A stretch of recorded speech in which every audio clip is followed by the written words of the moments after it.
Action movies हमेशा ही हमारे दिल के काफी करीब रही है और ये जानते हुए भी कि ये मूवीज लॉजिक और फिजिक्स को माला चढ़ा के बनाई जाती है, फिर भी इनको देखते हुए हम सेलिब्रेट करते हैं और मोटिवेट भी होते हैं किसी न किसी वे में हमारे रियल लाइफ प्रॉब्लम से डील करने के लिए, और वो भी एक बैडेस एटीट्यूड और फेस पे स्माइल के साथ। फिर चाहे नाकाटोमी प्लाजा में नंगे पैर दौड़ता हुआ जॉन मैकक्लेन हो या फिर अपनी पुरानी लाइफ को खोदते हुए बाहर निकलता जॉन विक, इन सभी को हमने काफ़ी ज़्यादा सेलिब्रेट किया है। और आज ऐसी ही एक्शन मूवीज़ के बारे में बात करेंगे जिन्होंने एक्शन मूवीज़ के इस टेम्पलेट को एक फ्लाइंग किक देते हुए उसको और ज़्यादा पुश किया और हम ऑडियंस के एक्सपेक्टेशंस को 10 टाइम्स बढ़ा दिया। जहाँ क्रिस्टोफर नोलन की मूवीज़ की तरह ही ये नॉन लीनियर होने वाला है, जिसमें सभी मूवीज़ एक रैंडम सीक्वेंस में होगी और इन सभी मूवीज़ और उनसे जुड़े हुए कुछ फन फैक्ट्स के बारे में आज हम बात करेंगे। तो make sure you stick till the last और सब्सक्राइब अब तक नहीं किया है तो कर लेना। तो शुरू करते हैं सबसे पहले मेरे फेवरेट बाबा यागा यानी कि हमारे जॉन विक से, जिसमें कियानू रीव्स हमें नजर आए जॉन विक के कैरेक्टर में, जो कि भीष्म पितामह की तरह ही इच्छा मृत्यु लेके पैदा हुए हैं। पर इसके बावजूद भी उनके कैरेक्टर को जिस तरह से दिखाया गया और जिस तरह से उसके आसपास की दुनिया को बिल्ड किया गया वो काफी अच्छी तरीके से काम कर जाता है। चाहे वो कॉन्टिनेंटल हो या लास्ट में देखा गया ड्यूअल, इन सभी के जो रूल्स बनाए गए हैं वो काफी अच्छे से काम कर जाते हैं। और साथ ही कियानू रीव्स का डेडिकेशन हमें देखने को मिलता है, जिन्होंने इस एज में भी अपने स्टंट्स को काफी अच्छी तरीके से निभाया है और फायर आर्म्स की ट्रेनिंग भी ली। और साथ ही उनकी हम्बलनेस भी यहाँ पे देखने को मिलती है, जिन्होंने एक डेब्यू डायरेक्टर के विजन पे भरोसा रखते हुए ये सारा डेडिकेशन दिखाया। और इस फ्रेंचाइजी की हर मूवी कहीं ना कहीं हमें बता देती है कि जॉन विक के हाथ में गन हो, चाकू हो, पेंसिल हो या किताब, it will be always injurious to your health. और इस मूवी ने एक्शन का बार काफी ऊपर उठा दिया और बहुत सी मूवीज को इंस्पायर्ड भी किया, जिसमें नोबडी सबसे क्लोज कंटेंडर मूवी मान सकते हैं, जिसमें बॉब ओडेनकर्क हमें देखने को मिले थे, वही अपने ब्रेकिंग बैड वाले सॉल गुडमैन। और ये मूवी भी एक्शन के मामले में काफी अच्छी तरीके से एंटरटेन करने में कामयाब रही और एक कल्ट क्लासिक मूवी बन गई। पर एक्शन मूवीज को एक नई ऊंचाई देना कियानू रीव्स ने पहली बार नहीं किया। इससे पहले उन्होंने मैट्रिक्स ट्रिलॉजी की थी, जिसमें वीएफएक्स और सीजीआई का ग्राउंड ब्रेकिंग वर्क और साथ ही लाजवाब एक्शन सीक्वेंस देखने को मिले थे और उसके साथ आइकॉनिक बुलेट टाइम वाला सीन भी। पर जहां ये मूवी वीएफएक्स और सीजीआई को ट्रेंड में लेके आई, वहीं एक ऐसी मूवी भी आई जिसने प्रैक्टिकल इफेक्ट्स को वापस से रीइंट्रोड्यूस किया, वो भी वीएफएक्स और सीजीआई के जमाने में। और ये मूवी थी मैड मैक्स फ्यूरी रोड, जिसमें टॉम हार्डी ने फिर से एक बार अपना 20% फेस दिखा के एक्टिंग की। और फिर से एक बार मैं क्यों कह रहा हूँ ये आपको पता है तो कमेंट्स में छोड़ते जाना। पर यह मूवी भी एक एपोकलिप्टिक वर्ल्ड हमें दिखाती है और साथ ही ये भी बताती है कि प्रैक्टिकल इफेक्ट्स के साथ भी एक बड़े स्केल की मूवी आप बना सकते हो। और अब बात करते हैं कुछ क्लासिक और रेट्रो मूवीज की, जिन्होंने एक्शन मूवीज के अंदर वन मैन आर्मी वाला टेम्पलेट इंट्रोड्यूस करा है। और ये टेम्पलेट हमें देखने को मिला कमांडो, रेम्बो और डाई हार्ड जैसी मूवीज में, जहां अपना मेन कैरेक्टर सिंगल हैंडेडली एक बड़ी सी आर्मी या फिर ग्रुप ऑफ विलन से लड़ता हुआ हमें दिखाई दिया, जिसमें रेम्बो और कमांडो के लीड कैरेक्टर्स एक वेटरन सोल्जर थे। पर डाई हार्ड का जो कैरेक्टर हमें दिखाया गया वो एक मामूली सा पुलिस ऑफिसर था, जो कि सिर्फ एक मामूली वैकेशन मनाने निकलता है और किस तरह वो एक सिचुएशन में फंस जाता है और वहां पे मौजूद लोगों की जान बचाता हुआ दिखता है। यही हमें डाई हार्ड मूवी के अंदर देखने को मिला, जो कि एक्शन मूवी होने के साथ साथ एक क्रिसमस मूवी भी बन गई और आज भी इसका पहला पार्ट अपना प्लेस होल्ड करता है। और आर्नोल्ड भैया की बात चल ही रही है तो टर्मिनेटर कैसे भूल सकते हैं,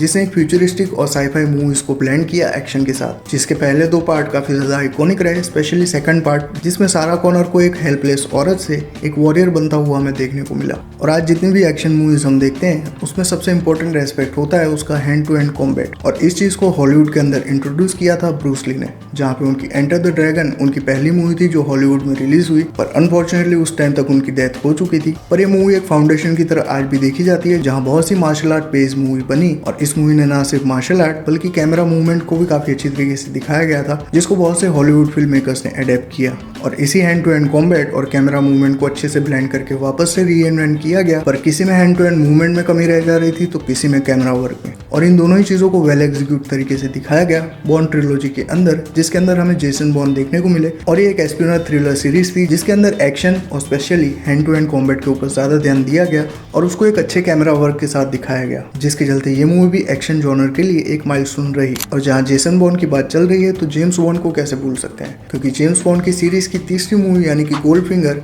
एस्पियोनेज और थ्रिलर मूवीज का पायनियर बोल सकते हैं, क्योंकि जेम्स बॉन्ड की यही वो थर्ड मूवी थी जिसके अंदर गैजेट्स को इंट्रोड्यूस कराया गया और एक स्पाई हमें दिखाया गया जो कि टेक्नोलॉजी के ऊपर ज्यादा डिपेंडेंट होता है अपने मिशन को अकम्प्लिश करने के लिए, जो कि एक्शन को किसी भी डायरेक्शन में मोड़ सकता है। और यही टेक्नोलॉजी और गैजेट बेस बन गए स्पाई थ्रिलर मूवीज का, जो कि इसके बाद मिशन इम्पॉसिबल की सीरीज के अंदर काफी अच्छे से कैरी किया गया। और याद है पठान का शॉटगन वाला सीन, जिसमें ऑडियंस पागलों की तरह चीयर कर रही थी। और ऐसा इसलिए होता है क्योंकि यूजुअली मूवीज के अंदर जब भी एक्शन होता है तो वो टीपीपी के फॉर्म में यानी third person point of view में दिखाया जाता है, पर first person point of view में जब भी एक्शन दिखाया जाता है तो वो काफी यूनिक और अच्छा लगता है। और क्या हो अगर मैं आपसे कहूँ कि एक पूरी की पूरी मूवी है जो कि एफपीपी में ही चलती रहती है और स्टार्ट से लेके एंड तक एक्शन ही चलता रहता है। जी हाँ, ये मूवी काफी कम लोगों ने देखी होगी और ये मूवी है हार्डकोर हेनरी, जो कि पूरी तरह से एफपीपी स्टाइल में बनाई गई है और इसी के चलते बहुत से ऐसे सीक्वेंस हमें यहाँ पे देखने को मिलते हैं जो कि वन शॉट आप बोल सकते हो। और in one shot action sequence को काफी अच्छी तरीके से एग्जीक्यूट किया गया एक्सट्रैक्शन में, जहाँ पहले पार्ट में यही वन टेक एक्शन सीक्वेंस इसकी यूएसपी बने, वहीं दूसरे पार्ट में इसको और ज्यादा हाई नोट पे दिखाया गया। और याद है वो बागी 2 का क्लाइमैक्स जिसमें 30 माले की एक बिल्डिंग को क्रॉस करके टाइगर पहुंचता है। पर क्या हो जब ये पूरा का पूरा सीक्वेंस ही उठाया गया हो एक पूरी मूवी से,